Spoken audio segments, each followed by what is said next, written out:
Hello dear friends, Vande Mataram. Welcome to a new lecture of electrochemistry. In this particular lecture, in this particular session, we are going to learn some point out from the chapter. Chapter के बाहर से दोस्तों कुछ पढ़ने वाले हैं. इस chapter में आप कहीं बार इक्विलिब्रियम कांस्टेंट कैसे फाइंड आउट करना चाहो तो आपको एंटी लॉग की ज़रूरत पड़ेगी. कहीं बार आपको ई सेल दे रखा है, ई नॉट सेल भी दे रखा है, एनोड या कैथोड दोनों में से किसी एक का कॉन्सेंट्रेशन दिया है, सेकंड कॉन्सेंट्रेशन आपको फाइंड आउट करना है, तब भी आपको एंटी लॉग की ज़रूरत पड़ेगी. सो दोस्तों अभी हम ये जानना चाह रहे हैं कैसे आप एंटी लॉग फाइंड आउट कर सकते हो without log table. I repeat, how to find out anti log without log table. तो शॉर्ट थोड़ी ट्रिक्स है दोस्तों, आपको याद रखनी है. बट बिफोर देट एक दो common formulas for the log and anti log वो हमको याद रखने हैं. आपको ये मालूम होगा log 10⁻⁸, हम 10 के बेस की बात कर रही है. अगर यहाँ पे मैं नीचे 10 लिखूँ, 10 लिखूँ या ना लिखूँ, आपको मालूम होना चाहिए. log 10⁻x is equal to x. I repeat, log 10⁻x is equal to x. हम एक्चुअल में यहाँ पे क्या करते हैं, जो भी पावर है वो आगे आ जाएगा और उसके पीछे क्या बचेगा, log 10⁻10. 10⁻10 is equal to 1. So x into 1 is equal to x. आपको ये मालूम है. Then log x into y, log x into y is equal to log x plus log y. That we are going to use. ये formulas हम आज के दिन में यूज़ करने जा रहे हैं. Then log x upon y is equal to log x minus log y. ये तो आपको मालूम ही होगा. उसके साथ दोस्तों आपको 1 to 10 की log वैल्यू याद रखनी होगी. वो इजीली याद हो सकती है, कोई दिक्कत नहीं है. कैसे याद हो सकती है, लेट अस सी. दोस्तों यहाँ पे हम क्या करते हैं, log 1 is equal to 0. I repeat, log 1 is equal to 0 and log 10 is equal to 1. log 10 is nothing but the 10⁻1 power, और एक पावर उसकी वैल्यू 1 होगी. सो log 1 into 0, log 10 into 1. It means log 2 to log 9 ये value किस में आएगी, between 0 to 1, 0 to 1 में आएगी. अभी दोस्तों याद रख रहे हैं आपको log 2 इज इक्वल टू 0.3. अगर आप लॉग टेबल में, आई रिपीट, अगर आप लॉग टेबल में log 20 फाइंड आउट करेंगे, log 2 तो मिलेगा नहीं. log 20 में आपको वैल्यू मिलेगी, log 20 उसकी वैल्यू होगी 3010. आई रिपीट, वहाँ पे वैल्यू क्या मिलेगी, 3010. Then as per as rule हम log फाइंड आउट कर रहे हैं 2 का, लेकिन हमने देखा है 20 में. सो हम एक पॉइंट आगे, एक डिजिट आगे पॉइंट लिखेंगे. सो 3010 को हम लिखेंगे 0.3010. यहाँ पे दोस्तों हम क्या करते हैं, पूरा 3010 ना लिखो, आप 0.3 लिखो चलेगा. You can write 0.3. अभी हमारे पास कुछ फॉर्मूला से वो फॉर्मूला का यूज़ करने जा रहे हैं. log 2 is equal to 0.3. अभी दोस्तों suppose I want to find out log 4. I can write log 4 something like this, log 2⁻2. इसको हम log 2⁻2 लिख सकते हैं. अभी यहाँ पे क्या आएगा, as per as rule power आगे आ जाएगा 2. log 2 इज इक्वल टू 0.3 जैसे हमने अभी एक्सेप्ट किया है. 0.2 इंटू 3 इज इक्वल टू 0.6. जो हम यहाँ पे जहाँ पे log 4 है वहाँ पे क्या लिख सकते हैं, वहाँ पे लिख सकते हैं 0.6. लॉग टेबल में वो वैल्यू उसके नज़दीकी होगी. देन अभी बात करें हम 8 की, log 8. अगर log 8 है तो दोस्तों आप इस तरह से लिख सकते हो, log 8 is equal to log 2⁻3. So 3 कहाँ पे आएगा आगे, 3 into log 2 is equal to 0.3. So 3 into 0.3, I repeat 3 into 0.3 is equal to 0.9. So दोस्तों यहाँ पे हम लिख सकते हैं 0.9. अभी ये वैल्यू तो याद रह गई, यहाँ पे तो कोई दिक्कत नहीं था. log 1 is equal to 0, log 10 is equal to 1, log 2 is equal to 0.3, log 4 is equal to 0.6, log 8 is equal to 0.9. मैं इस तरह से क्यों बता रहा हूँ, लॉग टेबल से डायरेक्ट भी लिख सकते हैं ना, क्योंकि ये वैल्यूज़ आपको याद रखनी है फॉर दिस सॉल्यूशन. सॉल्यूशन के लिए दोस्तों ये वैल्यू आपको याद रखनी होगी. चलो इतना हो गया. अभी क्या करना है, if log 2 is equal to 0.3 and log 4 is equal to 0.6, then possibility of log 3 is between 0.3 to 0.6. So ये वैल्यू आपको याद रखनी है, दैट इज़ 0.47. अगर बीच में आप देखना चाहो दैट इज़ 0.47. अभी यहाँ से थोड़ा रट्टा पैटर्न शुरू. आपको क्या करना है, 0.47 में से 7 निकाल लेना है, उसको यहाँ पे लिख दो. log 5 is equal to 0.7. Actually not 0.7, actually 0.6990.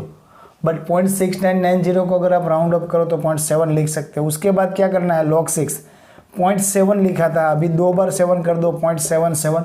यहाँ से 7 उठा के नीचे लिखा, उसके बाद 0.77। अभी वैल्यू बची log 7 and log 9। log 7 is between log 6 and log 8। सो यहाँ पे 0.77, यहाँ पे 0.9, इट मस्ट बी 0.85 और नियर अबाउट 0.85। अगर आप एग्जैक्ट log 7 ढूंढोगे log टेबल में, then you will get 0.8451। If round up the value I will write 0.85, okay?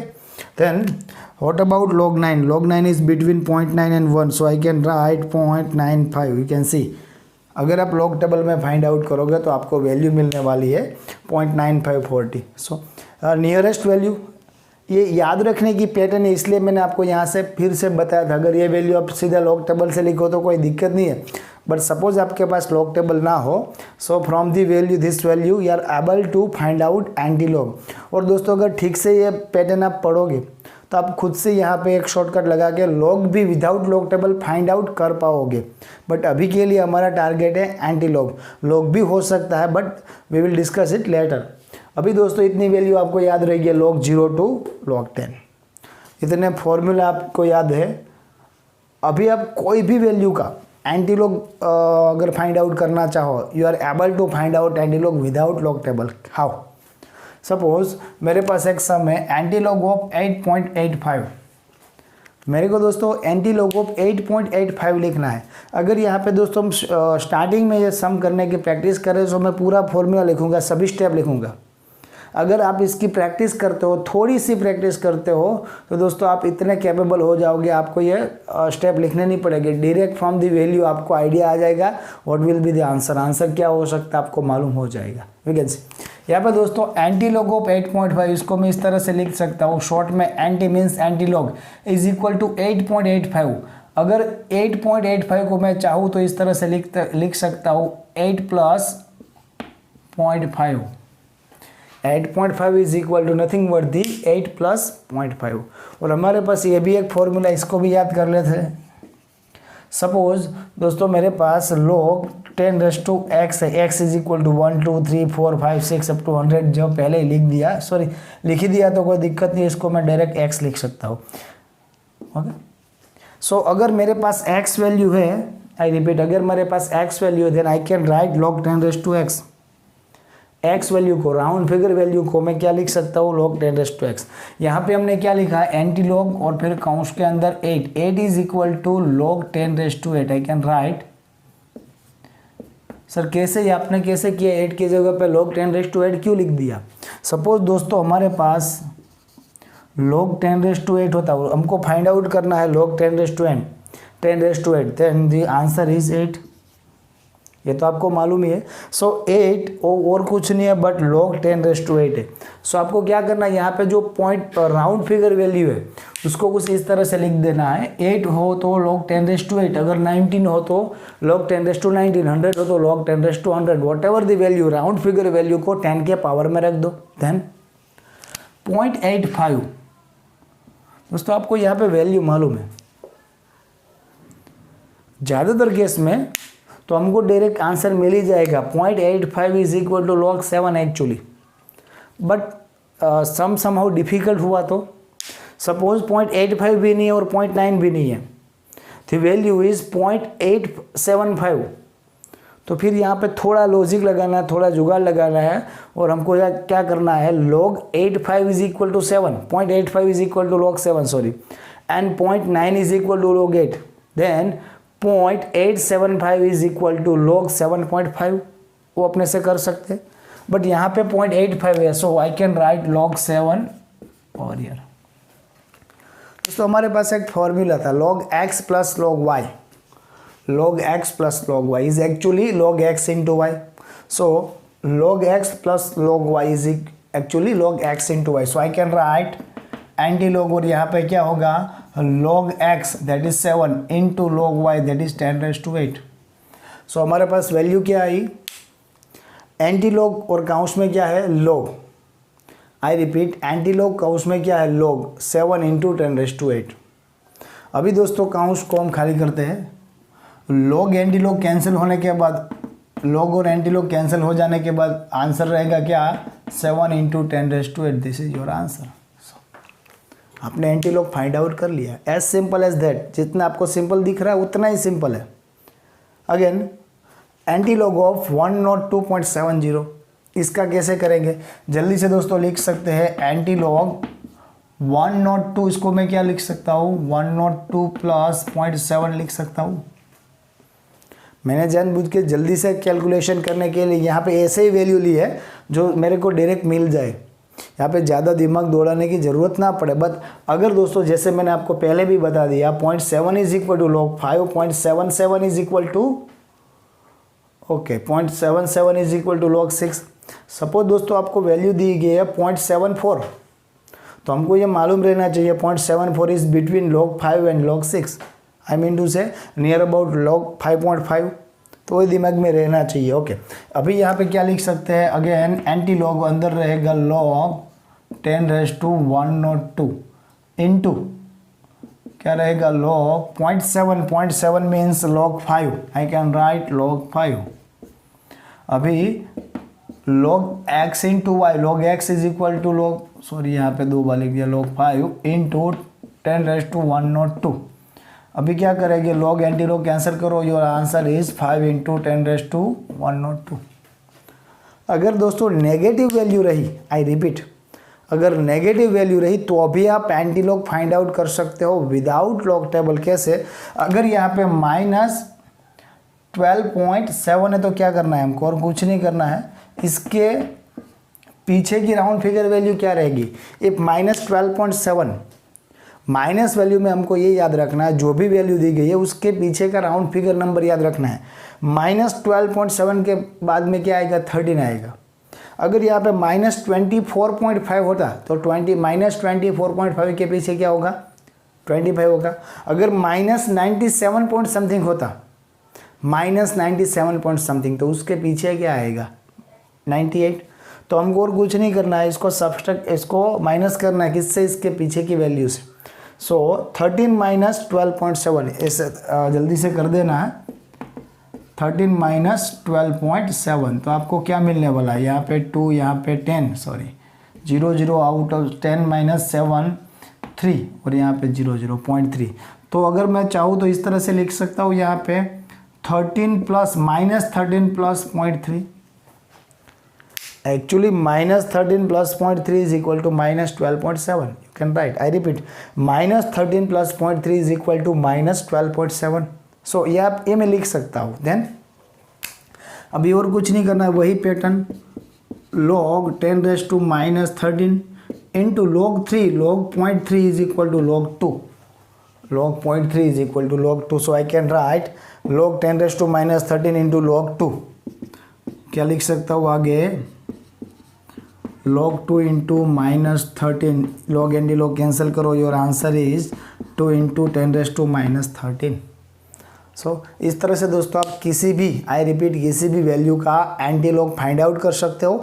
Anti log की ज़रूरत हमको कहाँ पे पड़ने वाली है, टू फाइंड आउट कैसी, to find out solution of anode और कैथोड पर आयन, अगर आपको ई सेल और इनोड सेल दोनों दे रखा है। और उसके अलावा भी हमारे लिए 1 या 2 पॉइंट ऐसे आएंगे जहाँ पे एंटी लॉग की ज़रूरत पड़ने वाली है, और इसके पीछे का चैप्टर है वहाँ पे भी दोस्तों हमको सी के केमिकल काइनेटिक्स, वहाँ पे भी एंटी लॉग की ज़रूरत पड़ेगी। सो ये पॉइंट आपको ठीक से समझ में आना चाहिए। मैंने साथ में बताया था, अगर आप यहाँ पे ठीक से गौर करो, then you can make a short trick for log also, आप लॉग भी फाइंड आउट कर सकते हो। आपको और कुछ नहीं करना, किसी भी वैल्यू का लॉग चाहिए, रिपीट, किसी भी वैल्यू का लॉग चाहिए तो उसको 1 to 9 इसके नियर अबाउट पॉइंट में आप उसको कन्वर्ट कर दो, फिर उसका 10 का जो पावर है उसको एडजस्ट करना होगा। बट उसके लिए भी हम एक वीडियो फिर कभी बनाएंगे जब ज़रूरत होगी। अभी के लिए हमारा पॉइंट, हमारा कॉन्सेंट्रेशन एंटी लॉग था। आई होप एंटी लॉग अभी आप सबको ठीक से आएगा।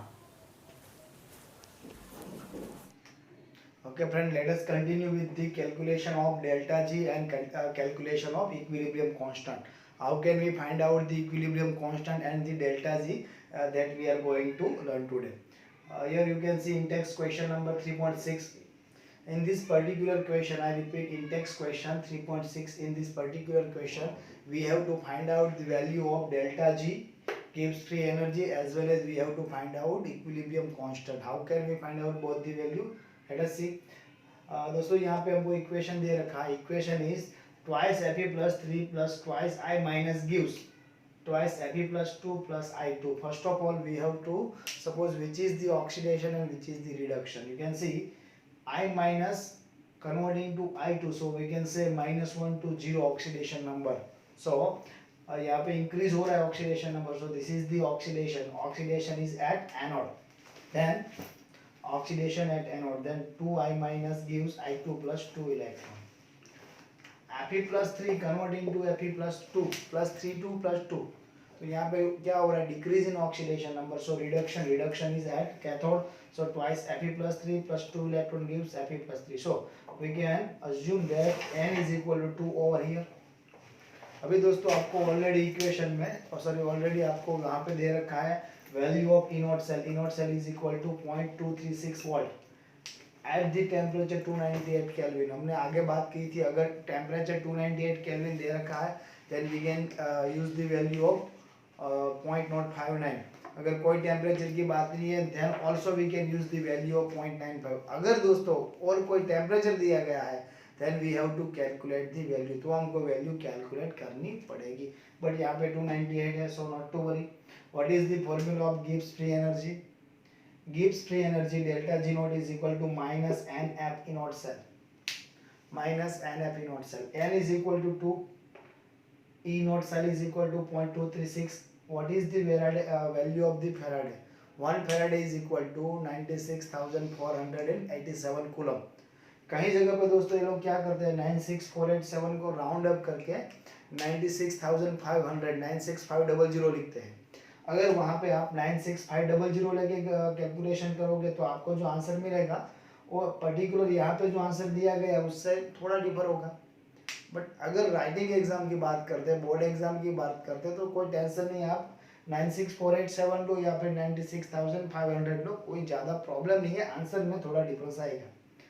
और यहाँ पे आपको जो आंसर मिलने वाला है value of the delta G naught is in the joule per mole unit, joule per मोल होगा।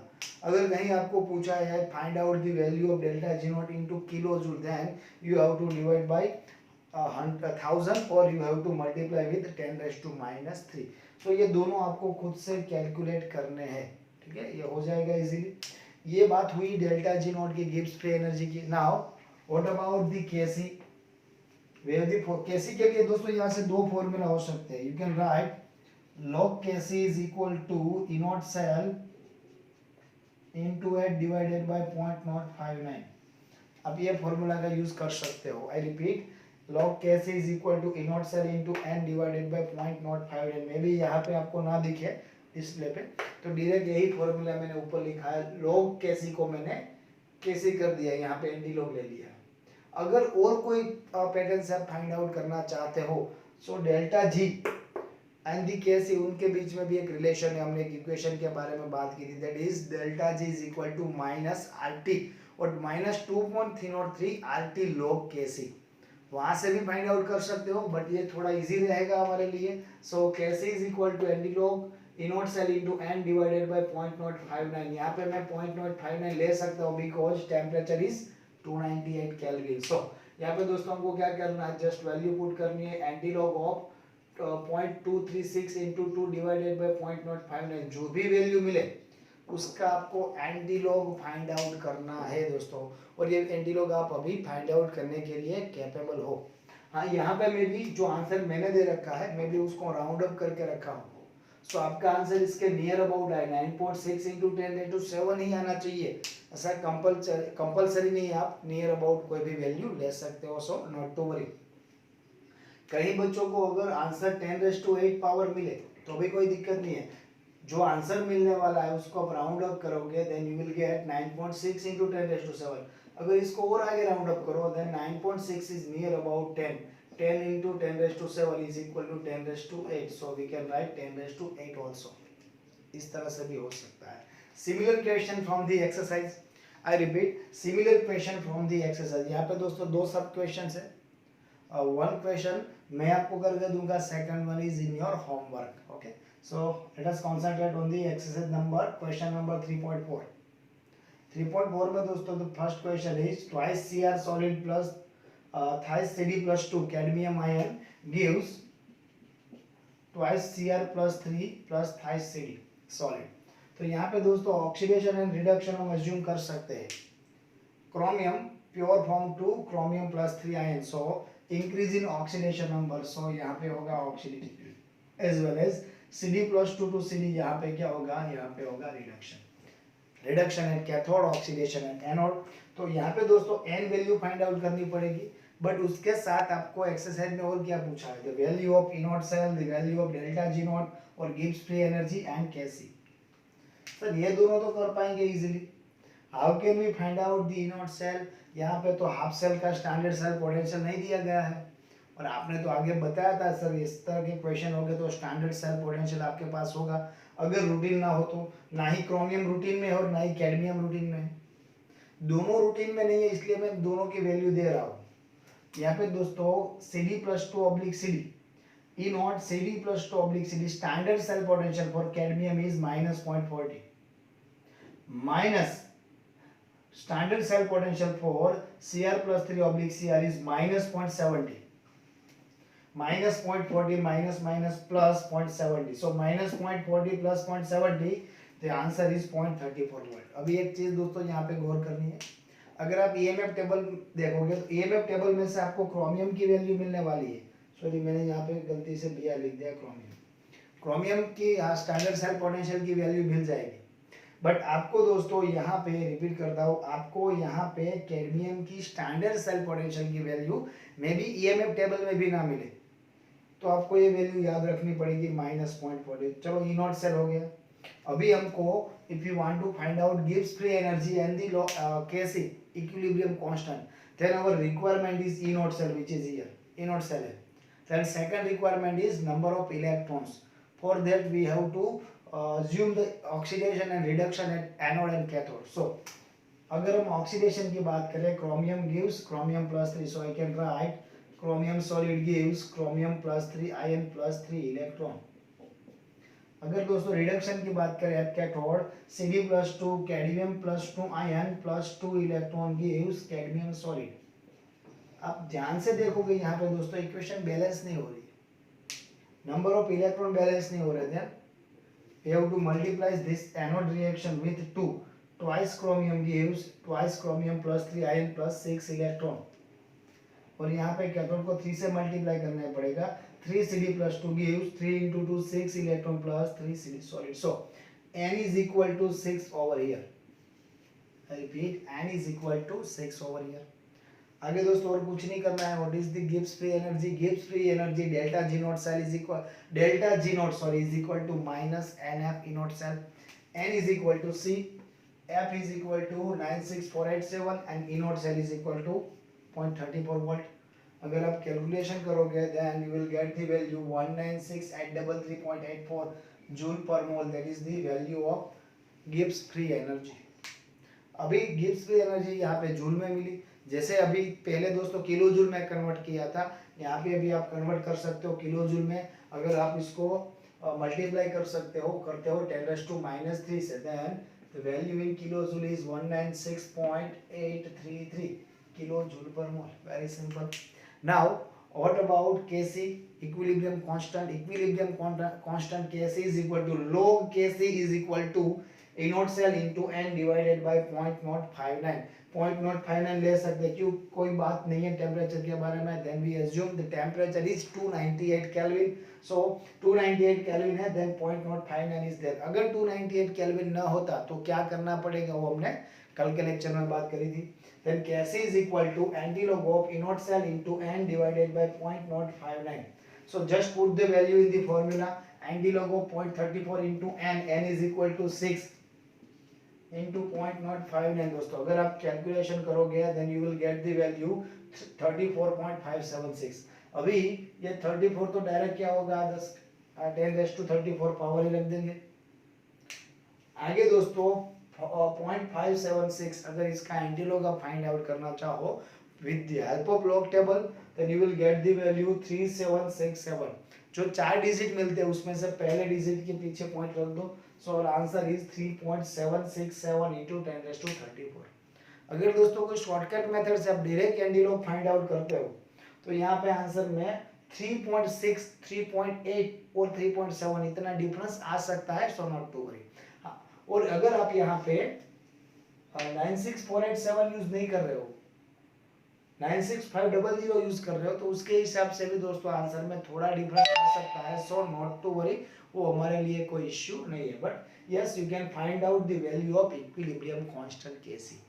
अभी यही एग्जांपल में दोस्तों सेकंड है, फर्स्ट ये क्रोमियम वाला हमने किया है, second is Fe+2 plus twice Ag plus gives Fe+3 oblique Ag। इसके लिए equilibrium constant, E naught cell and the delta G you have to find out.